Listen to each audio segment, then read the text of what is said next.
Baghdad شریف میں حضور سیدنا غریب نواز معین الدین چشتی اجمیری رضی اللہ تعالیٰ عنہ نے کئی دن تک قیام کیا۔ آپ مسجد میں بیٹھ کر کے اللہ پاک کی عبادت کرتے، ذکر کرتے۔ ابھی آپ کے ہاتھ پر کوئی شخص بھی بیعت نہیں ہوا تھا، ابھی آپ کا کوئی بھی مرید نہیں تھا۔ آپ مسجد میں بیٹھ کر کے اللہ پاک سے راز و نیاز کی باتیں کر رہے تھے۔ آپ لوگوں کے درمیان اتنی محبت آپ نے پیدا فرما دی تھی کہ لوگوں کا جب میں غفیر آپ کے پاس رہا کرتا تھا۔ ایک دن آپ نماز ظہر کے بعد بیٹھے ہوئے تھے، اللہ کا ذکر کر رہے تھے، اتنے میں ایک نوجوان آتا ہے اور نوجوان آنے کے بعد تو زانو ہو کر کے بیٹھ جاتا ہے۔ جب حضور سیدنا غریب نواز رضی اللہ تعالیٰ عنہ نے اس نوجوان کو دیکھا اور نوجوان کو دیکھنے کے بعد آپ نے فرمایا، اے نوجوان تو کیوں آیا ہے؟ تو انہوں نے عرض کی، حضور میں اس لیے آیا ہوں، میں آپ سے مرید ہونا چاہتا ہوں۔ آپ نے فرمایا تیرا نام کیا ہے؟ تو اس نے کہا میری ماں نے میرا نام قطب الدین رکھا ہے اور میرا لقب جو ہے وہ بختیار کاکی ہے، یعنی قطب الدین بختیار کاکی وہ نوجوان تھے۔ حضور غریب نواز نے فرمایا میں نے آج تک کسی کو مرید نہیں کیا ہے، تم کل آنا، ہو سکتا ہے میں تمہیں کل مرید کر لوں۔ نوجوان اٹھتا ہے ادب سے اور چلا جاتا ہے۔ غوث اعظم کے یہ لاڈلے ہیں غریب نواز۔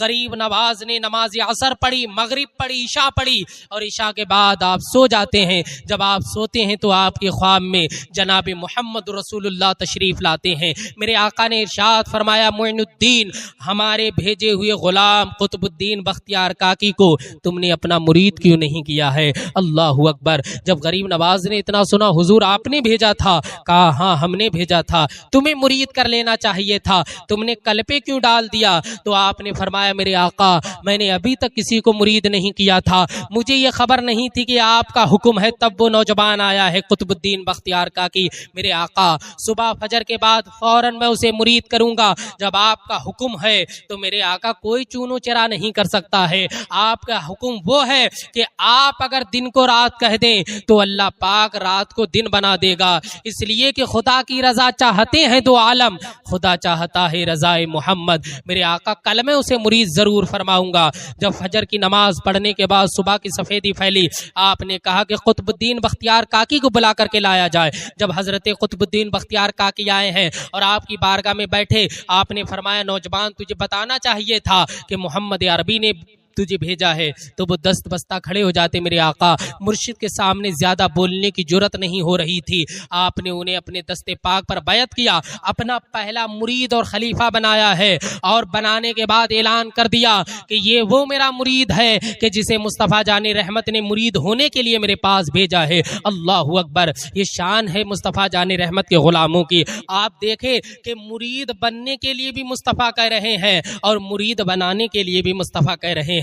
اللہ اکبر، نہ مرشد کا جواب ہے نہ مرید کا جواب ہے۔ آج کیسے مرید ہیں؟ آج دنیا میں آپ دیکھیں جو مرید ہوتا ہے وہ بھی یہ چاہتا ہے کہ مجھے ایسا پیر ملے نہ تو مجھے شراب سے روکے، نہ مجھے زنا سے روکے، نہ مجھے نماز کی دعوت دے، نہ مجھے گناہ سے روکے، یعنی مرشد کو کوئی کام نہ ہو۔ لوگ ایسا چاہتے ہیں ایسا مرید ملے، ایسا مرشد ملے جو جنت کا ٹکٹ بانٹتا ہو، نہ مصطفیٰ کی شریعت کے بارے میں بتائے نہ قرآن کے بارے میں بتائے، صرف کہے آؤ میرے پاس اور جنت کا ٹکٹ لے کر کے جاؤ۔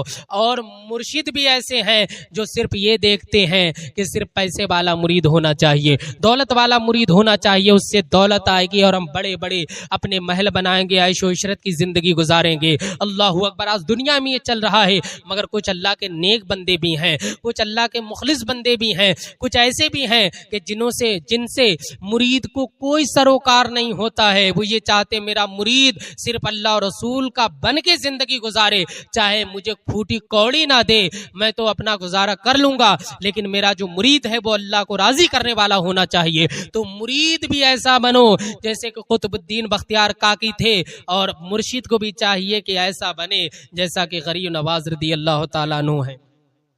ظاہر سی بات ہے قطعاً ویسا نہیں ہو سکتے ہیں ہم، لیکن ان کے جیسا بننے کی کوشش تو کر سکتے ہیں۔ تو مرشد بنے تو ایسے بنے کہ جسے دیکھ کر کے اللہ یاد آ جائے، اور مرید بنے تو سارے گناہوں سے توبہ کر لی جائے۔